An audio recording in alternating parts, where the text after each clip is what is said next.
ছোট হোক কিংবা বড়, নুডলস সবাই পছন্দ করে। হ্যালো এভরিওয়ান, কেমন আছেন সবাই? চলে আসলাম আরেকটি নতুন ভিডিও নিয়ে। আমার আজকের ভিডিও সবজি দিয়ে নিরামিষ নুডলস। এই নুডলসে আমি পেঁয়াজ, ডিম কিংবা আমিষ জাতীয় কোনো কিছুই ব্যবহার করব না। সম্পূর্ণ নিরামিষভাবে এই নুডলসটি তৈরি করব। প্রথমেই নুডলসগুলো সিদ্ধ করে নেব। ম্যাগি নুডলস 2 মিনিটে রান্না করার কথা হলেও বাস্তবে কিন্তু তার থেকে বেশি সময়ই লাগে। নুডলসগুলো ভালোভাবে সিদ্ধ করে ঠান্ডা জলে ভালোভাবে ধুয়ে নেব, তাহলে নুডলসগুলো ঝরঝরে থাকবে। নুডলস সিদ্ধ করার পরে যত ভালো করে ধোয়া হবে ততই বেশি ঝরঝরে থাকবে। এরপর কড়াই তেল গরম করে সবজিগুলো দিয়ে দেব। নুডলসে আমার আলু একদমই পছন্দ নয়।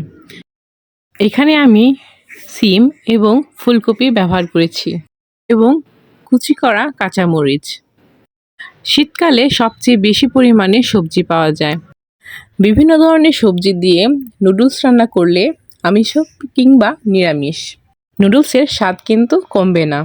সবজিগুলোতে অল্প পরিমাণে হলুদ এবং লবণ দিয়ে অল্প একটু জল দিয়ে ঢাকনা দিয়ে রাখবো, যাতে সবজিগুলো সিদ্ধ হয়ে যায়। সবজিগুলো সিদ্ধ হবার পর একটু ভাজা ভাজা করে নেব। আপনারা চাইলে বাঁধাকপি, গাজর কিংবা আলু দিয়েও রান্না করতে পারেন। সবজি যত বেশি হবে নুডলসের স্বাদ তত দ্বিগুণ হবে। সবজিগুলো ভাজা হয়ে গেলে নুডলসটা দিয়ে দিব। নুডলস রান্না করার জন্য আমি ধনেপাতা কুচি করে নিয়েছিলাম।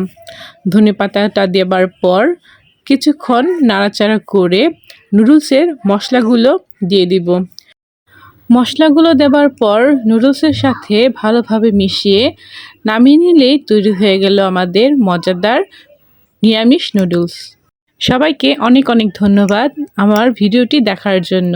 আমার পরবর্তী ভিডিওগুলো দেখার জন্য কোজাগরি ফলো করবেন। Thank you watching my video.